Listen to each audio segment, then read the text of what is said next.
A nightmare woke me up like someone had thrown ice water in my face. I was in my old church in the dream, but everything was wrong. The stained glass was blacked out, the air was heavy, and my late husband, Mark, was standing at the front where the pastor usually stood. He looked scared. Mark never looked scared. Even when he was hooked up to machines and knew he was dying, he'd crack jokes with the nurses. In the dream, his voice echoed, like it was coming from a tunnel. "Whatever you do," he said, "don't go to church today." Then the lights went out, one by one, and the whole sanctuary turned to ash around him. I woke up gasping, heart pounding, absolutely soaked in sweat. For a second, I didn't know where I was. Then I saw the ugly floral curtains I'd been meaning to replace for 5 years and remembered. Knoxville, Tennessee, my little paid-off ranch house, my widow's life. I checked the clock, 4:17 a.m. Good grief, I muttered, sliding my feet into my slippers. 68 years old and still having horror movie dreams. I sat on the edge of the bed and tried to slow my breathing. That feeling from the dream, like the world was ending, clung to me. I even walked to the front door and checked the deadbolt, which is ridiculous because who breaks into a widow's house in a sleepy cul-de-sac before dawn? Still, I checked. The next few hours were a blur of routine. Coffee, toast, my joint vitamins, the arthritis cream my son swears is just like the stuff NFL guys use. I opened the curtains and the morning looked perfectly normal. Birds on the feeder, my neighbor's ugly inflatable gnome still staked in place from Christmas, even though it was April. By 9 a.m., the dream felt dramatic, overblown, grief doing a little theater. I even said it out loud in the kitchen just to hear how silly it sounded. "Don't go to church today," I mocked, shaking my head. "What am I supposed to do, Mark? Stay home and watch infomercials?" By the time I finished breakfast, the fear had faded into that familiar ache I always get when I think about him. I showered, pulled on my blue dress, the one that doesn't cling to the places I've made peace with never fixing, and drove to church like I had 100 Sundays since he died. If I had known that walking into church that day was basically walking into an ambush, I might have listened to the dream. But I didn't. The service was nice enough. The pastor talked about forgiveness, which I will say is God's favorite joke to play on me. Every time someone is about to test my patience beyond reason, I get a sermon about turning the other cheek. I sang the hymns. I shook hands during the obligatory greet your neighbor moment. I nodded at the older ladies who like to tell me I carry my grief with such grace, as if grief was a handbag. By the time it ended, I'd almost forgotten the nightmare. Almost. I stepped out of the side door into the spring sunlight, squinting and digging in my purse for my keys, when 2 men detached themselves from the shade of a tree and started walking straight towards me. They were in their 30s, maybe 40s, built like refrigerators with button-down shirts that were trying very hard to pretend they were business casual and not we snap fingers for a living.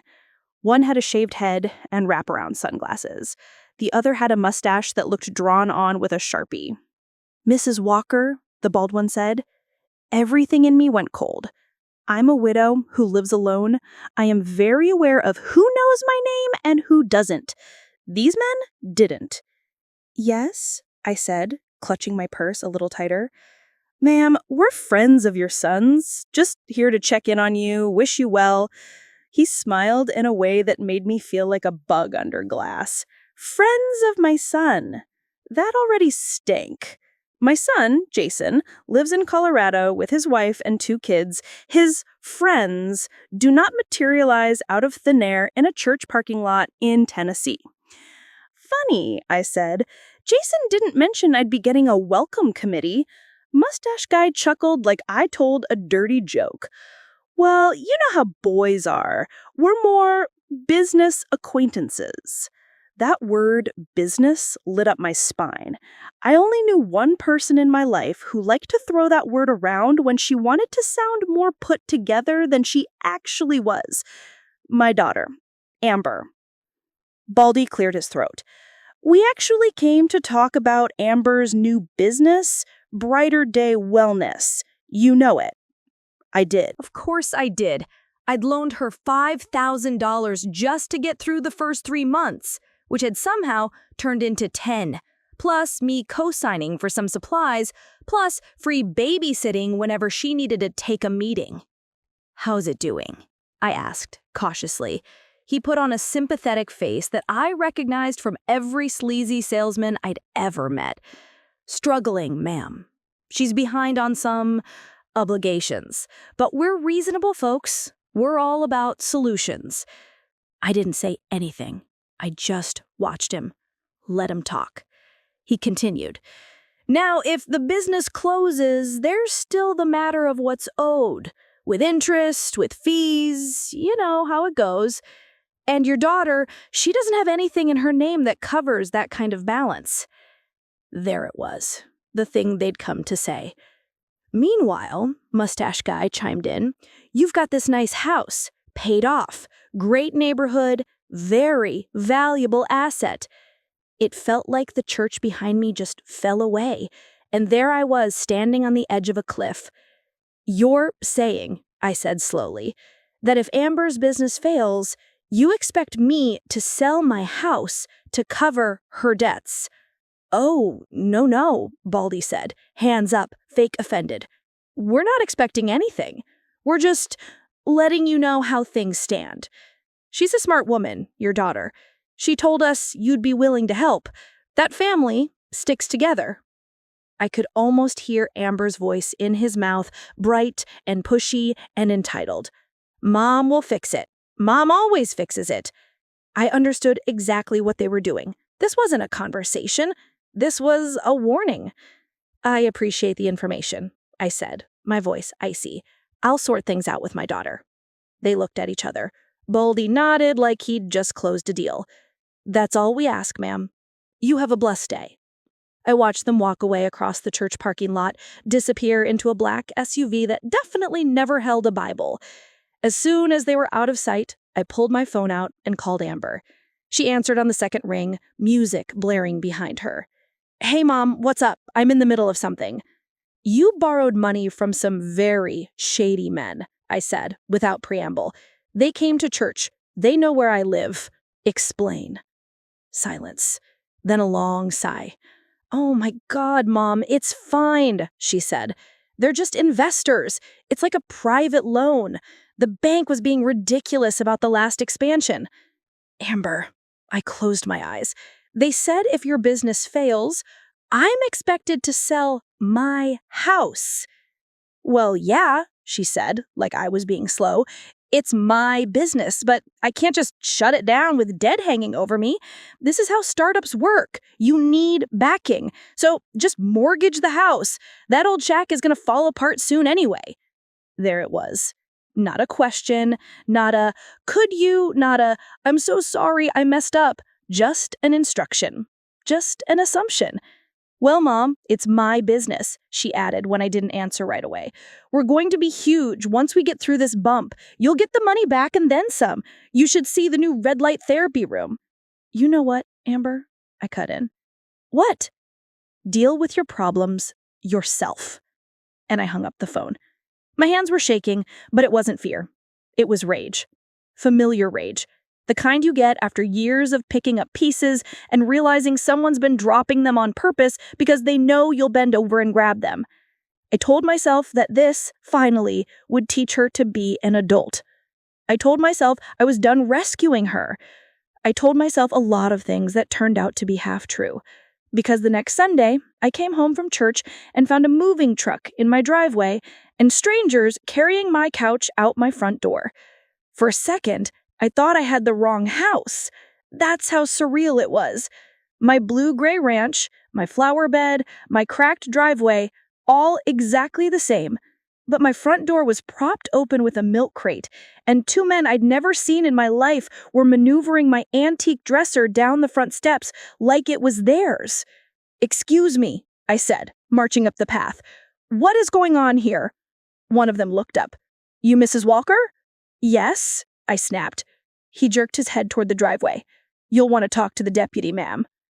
I turned and saw a Knox County Sheriff's car parked at the curb. A uniformed deputy was standing next to a man in a cheap suit, holding a manila folder. If the parking lot visit felt like a warning, this felt like a verdict. I walked up to them, trying to keep my knees from buckling. Ma'am, the deputy said, voice carefully neutral, you aware of the foreclosure on this property? I blinked. The what? The man in the suit flipped open the folder. There's a court order authorizing possession after non-payment, per the mortgage agreement. The lender's representative came by last week, but no one was home. Today's the scheduled removal. I don't have a mortgage, I said. I paid this house off 8 years ago. His face made a tiny, almost imperceptible flicker. He turned a page. According to this, there was a new loan issued 6 months ago in your name, secured by this property. No, I said. My voice sounded strange in my ears. There wasn't. I held out my hand. He hesitated, then passed me the papers. There, in black and white, was my name, my address, my social security number, and my signature. Except it wasn't my signature. It looked like someone had watched me sign 1,000 birthday cards and still managed to copy only the shape, not the soul. The W was wrong, the slant was off, the loops were too tight. Who did this? I whispered. Ma'am, you'll want to take this up with an attorney, the suit guy said briskly. Right now, we're just executing the order. You can take any personal items you want that'll fit in your car, but the rest is property of the lender until the court says otherwise. I stood there, my whole body buzzing, while men carried out my life behind me. My kitchen table, the lamp my husband and I bought at a flea market in '86, the ugly floral couch our grandkids had spilled juice on a dozen times. Can they do this? I asked the deputy quietly. He looked genuinely sorry. If the court approved it, and it's in the system, my hands are tied. I'm sorry, ma'am.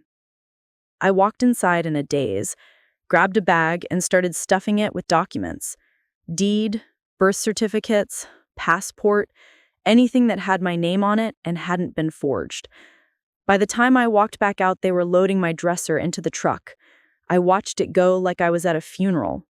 I checked into a cheap extended stay hotel off the highway that afternoon, carrying my entire life in 2 suitcases and a plastic grocery bag. I sat on the edge of that lumpy bed and finally let myself cry. Not the pretty kind either, the messy kind. The kind where every regret you've ever had climbs up your throat and jumps. I cried for my husband, for the years I'd spent scraping and saving to pay that house off, for every time I'd told my kids, at least you'll always know you have a home to come back to. And I cried for the realization that the person who had done this to me was my own daughter. I didn't call Amber that night. I didn't trust myself not to drive to her wellness spot and put a chair through the window. Instead, I called my son. Jason listened, quiet, as I told him everything in the slow, flat voice of someone reading a police report about their own life. Mom, he said finally, are you sure it was her? Who else has my social security number? I asked. Who else has a key to my house? Who else knew the place was paid off? I swallowed, and they said, clear as day, that she told them I'd help, that family sticks together. There was a long silence on the other end of the line. I'm booking a flight tonight. No, I said quickly, wiping my face with the back of my hand. You've got the kids and work and... Mom? His voice had that tone I recognized from when he was 5 and trying to talk me into ice cream before dinner. Jason, listen to me. I took a deep breath. I've spent my entire life cleaning up after your sister, running in with a bucket every time she strikes a match. Clearly, that hasn't worked. I need to think. I need to decide how I want to handle this, not just react. You should go to the police. It's fraud, identity theft, whatever the hell they call this. I know. And maybe I will, but not tonight. Tonight, I'm going to take a shower, eat some terrible vending machine chips, and sleep in this godforsaken hotel bed. He sighed. At least let me send you some money so you're not stuck in that dump. I'm not broke, I said automatically. I still have my pension, my savings. I just don't have my house. Yet. I didn't say that part out loud. Because under the grief and the humiliation, something else was starting to coalesce. Cold, clear, heavy. Not just anger, intention. The next morning, I drove straight to the county clerk's office with a travel mug of hotel coffee and a copy of the foreclosure order in my purse. The woman behind the glass looked like she'd seen everything and was tired of most of it. Perfect. I need to see all the documents filed on this property in the last year, I said, sliding the paper under the slot. She stamped something, tapped on her keyboard, and disappeared into a back room. She came back with a thin file folder. Last mortgage, deed, and the foreclosure notice, she said. You can look at them here. Copies are 50 cents a page. I opened the folder with shaking hands. There it was. A mortgage agreement with some company I'd never heard of. Volunteer Capital Partners. Interest rate high enough to make my knees weak just reading it. My house listed as collateral. My fake signature on every page. The notary stamp was from some woman in town I didn't recognize.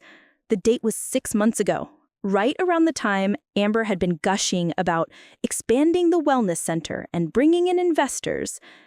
Every document had one thing in common. It was immaculate, clean, prepared like someone who did this for a living, and every single one was built on a lie with my name on it. In the margins in faint blue ink, I saw little notes. Asa, initial here. Asa, sign here. Amber, not me. I made copies of everything. On my way out, I stopped, turned back, and leaned on the counter. Do you ever get people in here, I asked the clerk, who find out someone forged their signature and stole their house? She gave me a look that said she'd heard crazier questions before lunch. More gently than I expected, she said, "Ma'am, you need a good lawyer." I smiled tightly. I need several things, I said, but I'll start with that. I didn't call a random name from Google. I called someone from church. Linda. She's in her 50s, with a sharp bob and sharper eyes, and works as a paralegal for a small firm downtown.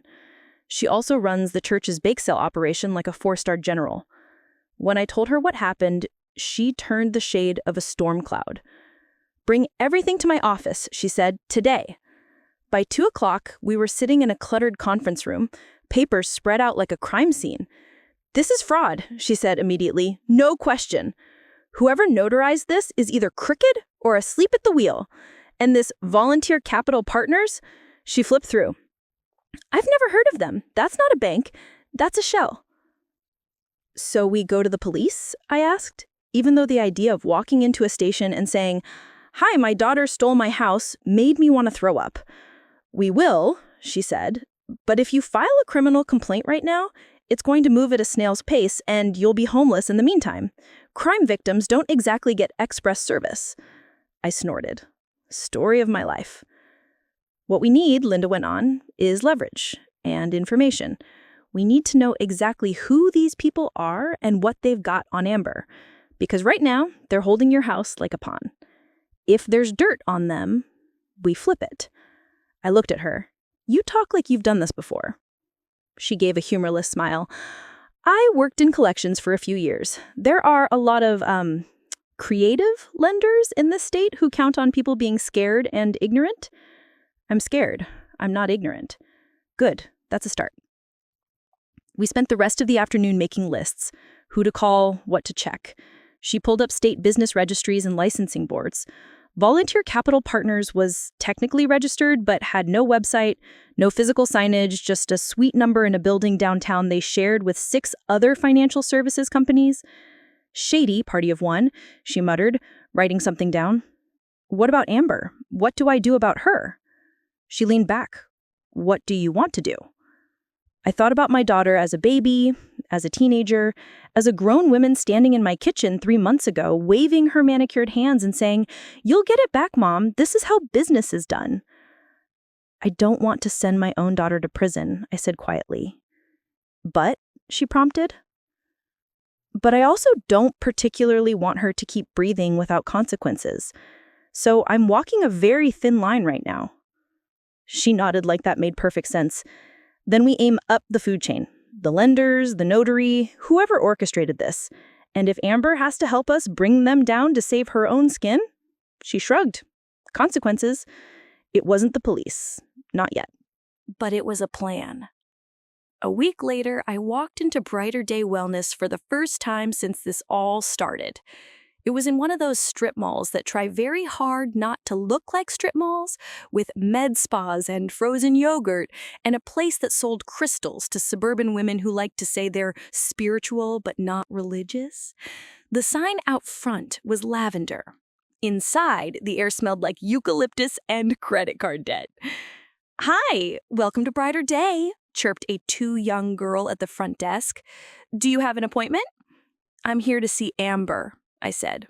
Her smile faltered. She's in the back. Let me check if she's free." While she disappeared behind a beaded curtain, yes, an actual beaded curtain, because my daughter has the aesthetic sense of a Pinterest board, I looked around. 3 treatment rooms. 1 infrared sauna shoved in a corner, a hallway with a hand-lettered sign that said "staff only," a stack of half-empty product shelves all labeled with brands I'd never heard of. I noticed a few things immediately. The fire extinguisher on the wall had an inspection tag that was 2 years out of date. The exit door had boxes stacked in front of it.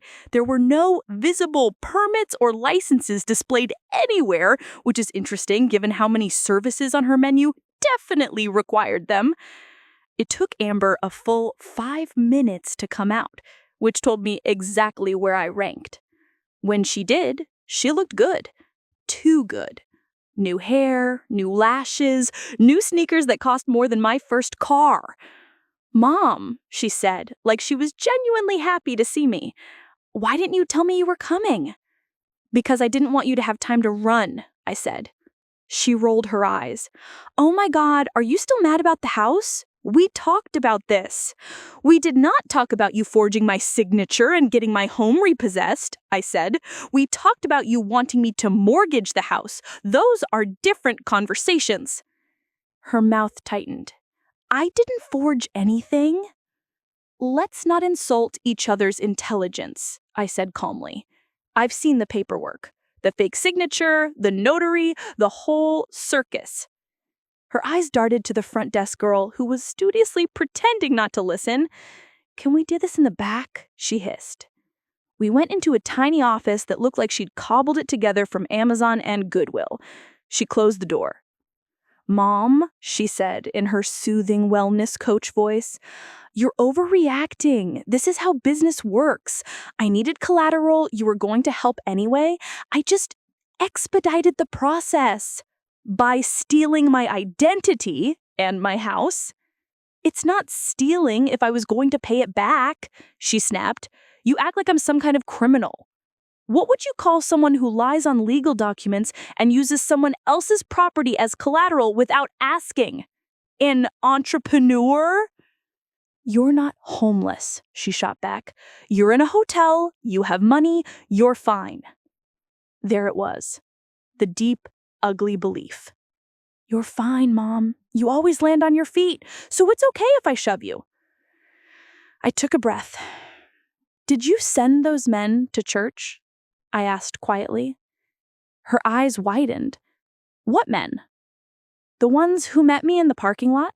The ones who called themselves friends of my son? The ones who threatened my home? Did you send them?" Color rose in her cheeks. "They were just trying to explain the situation." "So yes, you hired thugs to corner your 68-year-old mother outside church and scare her into selling her house." "Don't be dramatic," she muttered. I leaned forward. "Look at me, Amber. I want you to understand something very clearly. I am not paying your debts. I am not co-signing anything else. I am not mortgaging another thing. I am not your safety net, your bank, or your doormat anymore."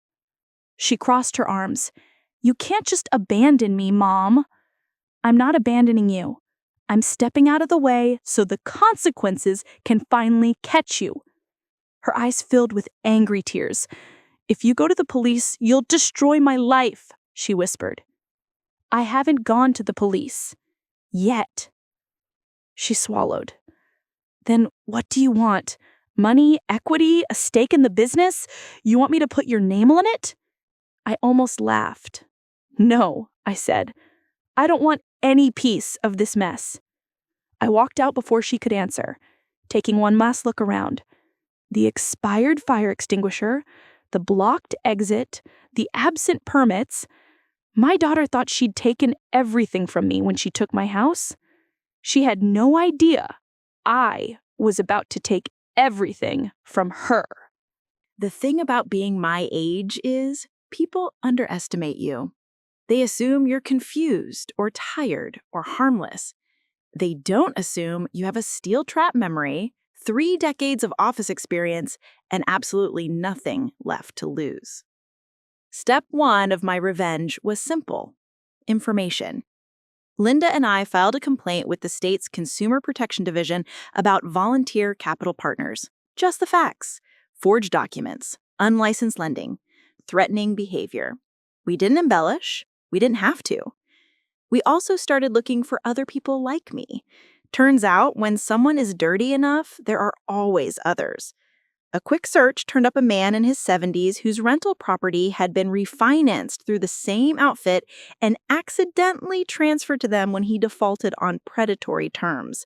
A single mom whose car had been repossessed even after she'd made every payment because the interest had been quietly raised in fine print she never saw. We reached out. A few didn't want to talk, too scared or ashamed, but a handful did. We collected stories, documents, timelines. Linda knew just how far we could go before we crossed a line. We didn't harass, we didn't threaten, we just documented. Meanwhile, I began my quiet campaign against Brighter Day Wellness. I started with the landlord. The strip mall was owned by an investment company whose name sounded like 3 random words pulled from a hat. But the actual property manager was a tired woman named Diane, who returned my call on the 3rd try. "Ma'am, this is really between us and the tenant," she said at first, bored. "If Amber's behind on rent, I'm not calling about rent," I said. "I'm calling as the woman whose house was stolen by the people funding her expansion." That got her attention. I told her calmly and clearly that my daughter was in business with unlicensed lenders who were currently under state investigation, that the collateral for those loans was fraudulent, that the successful spa owner image she'd sold them was built on sand. I thought you'd like to know before a news crew shows up in your parking lot one day asking why your tenant is connected to a fraud ring. There was a long pause. "Do you have documentation?" she asked. "Oh, honey," I said, "I have a binder." I emailed copies of the foreclosure orders, the consumer complaint, and a few of the other victims' stories, with permission. Within 2 weeks, Amber got a notice that her lease would not be renewed at the end of the term and that any late payments would trigger immediate eviction. She called me, furious. "Did you talk to my landlord?" she demanded. "Yes," I said. I thought she deserved to know who she was doing business with. "You're trying to ruin me," she shouted. "No," I said, "I'm just telling the truth to people you lied to." Step 2 was safety and licensing. I filed anonymous reports with the city fire marshal and the health department about the conditions at Brighter Day: blocked exits, out-of-date fire extinguishers, treatments requiring licenses that her staff didn't display. I didn't invent a single violation. I didn't have to. I'd seen enough in one visit. Inspections followed, fines rained down. She was ordered to correct half a dozen issues before she could reopen after a surprise shutdown. Every closed day was lost revenue, every fine another nail in the coffin. Step 3 was her supply chain. Years ago, before I learned my lesson, I'd co-signed for a small line of credit with one of her main product suppliers. It was the only thing tying my name to her business besides the cursed mortgage. I called them. "Look," I said, "I'm not here to cause trouble. I'm here to minimize it. I need you to remove me from anything tied to Brighter Day Wellness immediately. And you should know that the owner is under investigation for fraudulent collateral and predatory loans." They did not take it well. Within a month, they'd pulled her credit, forced her onto cash-on-delivery terms, and quietly passed the word to 2 other suppliers in their network. Her shelves got emptier, her ordering got more expensive, Her cash flow dried up. I watched it all from my hotel room, driving by occasionally like a tourist on one of those see where the movie stars live buses, except the star was my daughter's ego deflating in real time. And all this time, in the background, Linda kept nudging the state. The consumer complaint turned into a series of phone calls, interviews, document requests. A young attorney general with tired eyes called me one afternoon. "Mrs. Walker," he said, "we've been looking into volunteer capital partners. Your case is not the first we've heard. Would you be willing to testify if we bring charges?" "I'll bring snacks," I said. He laughed, then sobered. "This may take a while. These cases are complicated, but I want you to know this isn't being ignored." "I've spent my whole life being patient," I said. "I can wait a little longer to see some men in suits do a perp walk?" He coughed to hide a smile. "We'll be in touch." Of course, the lenders weren't going to sit quietly while their little empire started to wobble. They sent another of their representatives to talk to me. This one came to the hotel. I was coming back from the vending machine with a Diet Coke when I saw him leaning against my door, scrolling on his phone. Late 30s, leather jacket, the kind of guy who tries very hard to look dangerous and mostly succeeds in looking like he spends a lot of time in mirror selfies. "Mrs. Walker," he said, straightening when he saw me. I stopped halfway down the hall. "How did you find me?" I asked. "Your daughter," he said smoothly. "She's worried about you. She wants this whole situation resolved." "I'll bet she does," I said. He held up his hands. "Look, nobody wants trouble here. The house is gone. That ship has sailed. But there's still a balance. There's still your daughter's obligation. And now we hear you're out there talking to people, spreading stories." I took my phone out, hit record, held it casually at my side. "Are you accusing me of something?" I asked. "I'm saying," he said, stepping closer, lowering his voice, "that it would be a real shame if your daughter's little business went under because certain people decided she was too much of a risk." "Oh, honey," I said sweetly, "that ship has sailed too." He frowned. I went on. "You know what I'm curious about? Did Amber ask you to come scare me again, like the two you sent to church? Or is this just a hobby for your company, harassing old ladies in hotels?"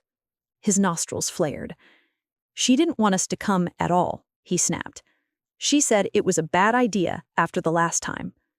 "So she did send those men," I said. "Thank you. I wasn't sure if that was her idea or yours." He realized his mistake a second too late. "Look, you play nice, we play nice," he said tightly. "Otherwise things get messy for everyone. You get me?" "Oh, I get you," I said. He left. I went into my room, sat on the bed, and replayed the recording 3 times. There it was, on tape. Confirmation that Amber had hired them, confirmation that they regularly used intimidation as a tactic, and confirmation that they were very, very worried about what I might say. I emailed the recording to Linda, to the Assistant Attorney General, and to myself, just in case. That night, for the first time in weeks, I slept without dreams. The day everything really started to crumble began with a raid. I didn't see it in person, I saw it on the news. "Local private lender under investigation," the headline read, over footage of state investigators carrying boxes out of an office building I recognized from our paperwork. Volunteer capital partners had finally attracted enough attention that the state pounced.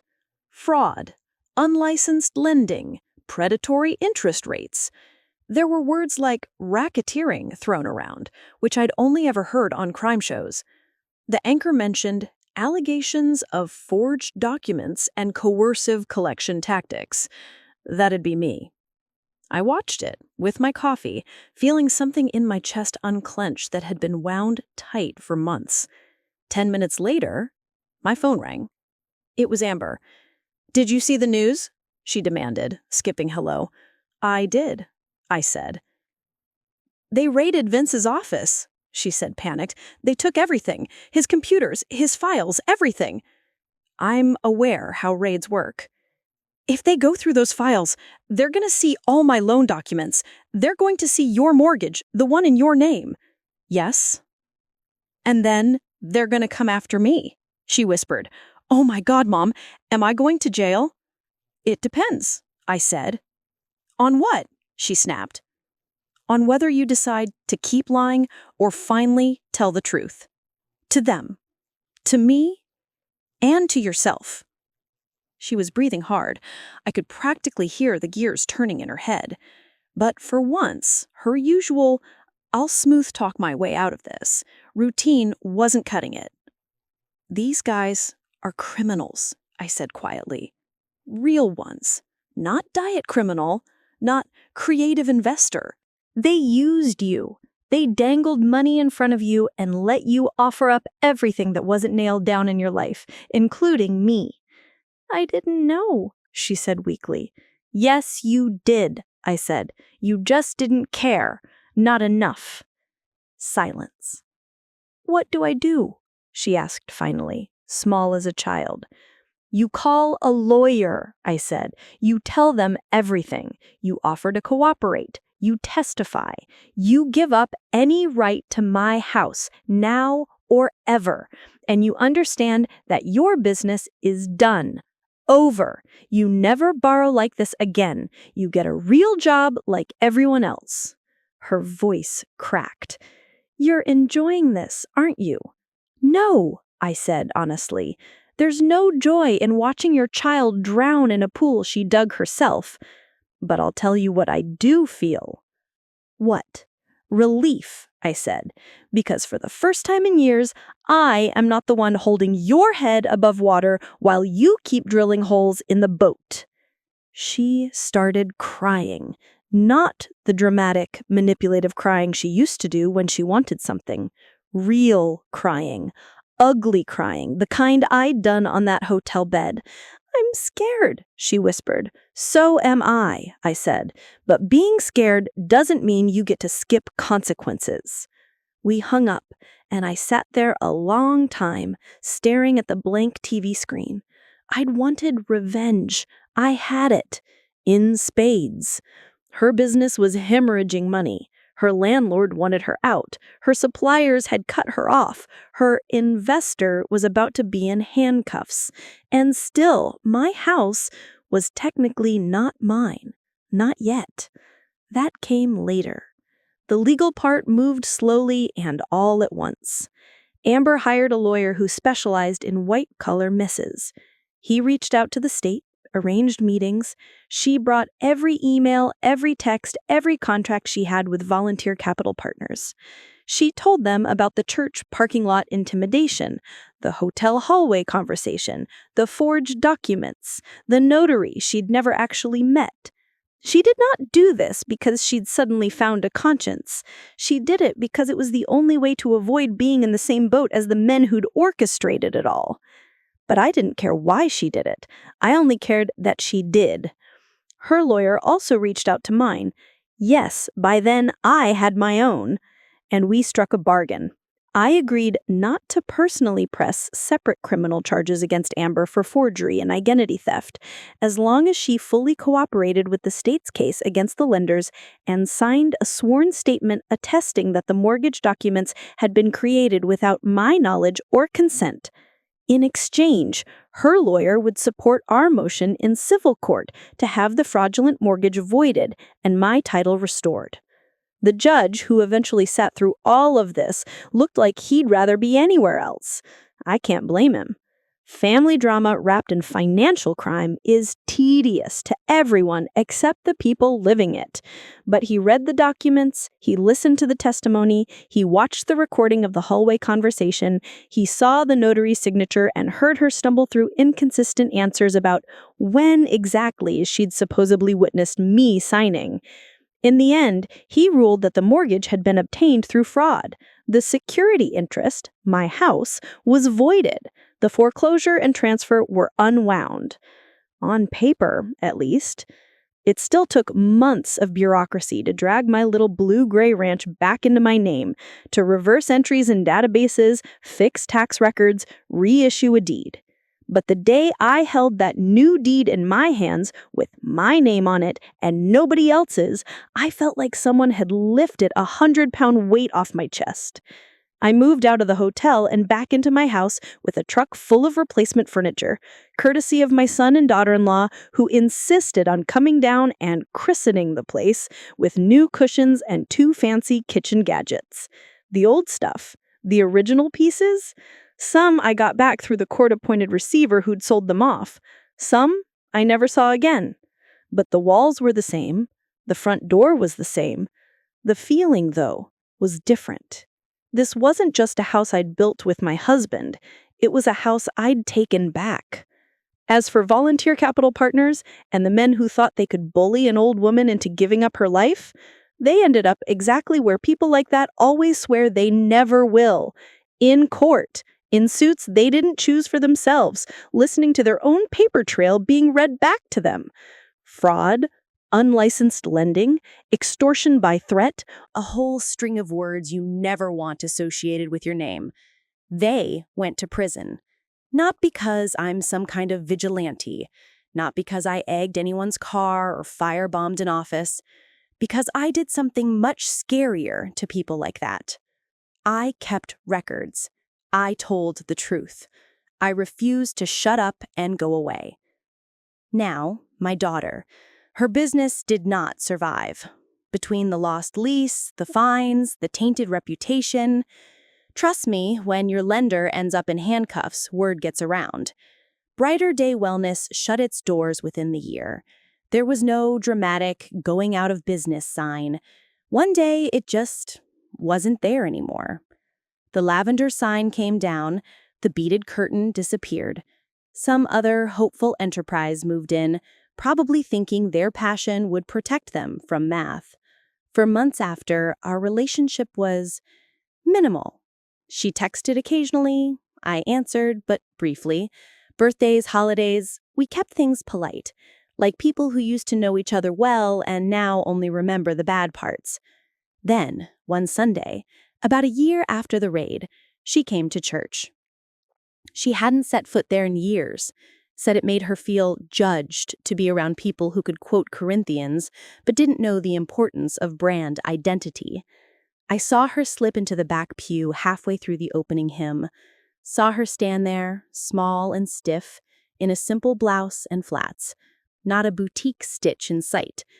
After the service, she hovered by the door like she wasn't sure she was allowed to approach. I could have made her wait. I could have walked right past her, a delicious little reversal of all the times she'd made me chase her for attention.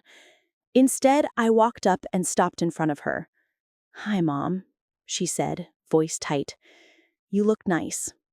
"So do you," I said. "How are you?" She gave a humorless laugh. "I work the front desk at an assisted living facility," she said. "I make half of what I used to pay my receptionist." "How do you like it?" I asked. She hesitated. "It's humbling," she said. "The residents are... They tell you the same story 3 times in an hour, and you still have to act like it's the first time, you know?" "I know," I said. "I lived with your grandmother for 4 years." She swallowed. "I'm in therapy," she added quickly, like it was a confession. "Court ordered it first because of the plea deal, but I kept going after. My therapist says I need to work on my entitlement schema." I almost snorted. She's not wrong. She looked up at me, tears in her eyes. Not the angry kind this time, the kind that come when you've been stripped down to bone and are slowly, painstakingly rebuilding something honest. "I am so sorry, Mom," she whispered. "What I did, to you, to the house, I don't know how you even look at me." "Some days I don't," I said, because at my age, I have no use for gentle lies. Some days I look at you and I see the girl who used to steal $20 out of my purse and swear she didn't. And some days I see the woman who sat in a lawyer's office and finally told the truth. She blinked. I can't forget what you did, I went on. I won't ever fully trust you with certain things again. You will never have your name on anything I own. That's a boundary, not a punishment. She nodded frantically, tears spilling over. But, I said, I am your mother. That doesn't change. Even when I want to disown you in my head, my heart doesn't quite follow through. So, if you want to rebuild something with me, slowly, with honesty, I'm here. She made a little choked sound. I don't deserve you. I smiled sadly. No, I said. You don't. That's the whole point of grace. She hugged me then, fiercely, like a child. I stiffened for a heartbeat, then let myself hug her back. She smelled like generic laundry detergent and the faint medicinal scent of the facility she worked in. It smelled a lot like reality. Sometimes, when I'm sitting on my couch in my reclaimed living room, watching the light hit the walls in that familiar late afternoon way, I think about that dream. My husband, standing in the darkened church saying, "Don't go." I'm not going to lie and say I've turned it into some sweet, tidy spiritual lesson. I didn't listen, and bad things happened. Then I did some very unchurch lady things to make them right. I took down my own daughter's empire. I helped put men behind bars. I made calls that cost people jobs and businesses. All perfectly legal, all rooted in truth. But not exactly turn the other cheek. What I have learned, though, is this. Forgiveness and consequences are not opposites. You can forgive someone and still refuse to hand them the matches. You can love your child and still say no more when they try to burn your life down to keep their own warm. And you can be a 68-year-old widow that everyone expects to quietly accept whatever scraps she's given. And instead, you can stand up, gather your documents, and take on people who never imagined you'd fight back. My daughter hired thugs to scare me into giving up my home. In the end, the only thing that really scared them was the one thing they never expected. A tired old woman who finally decided she was done being scared of anyone. Your watch to the end.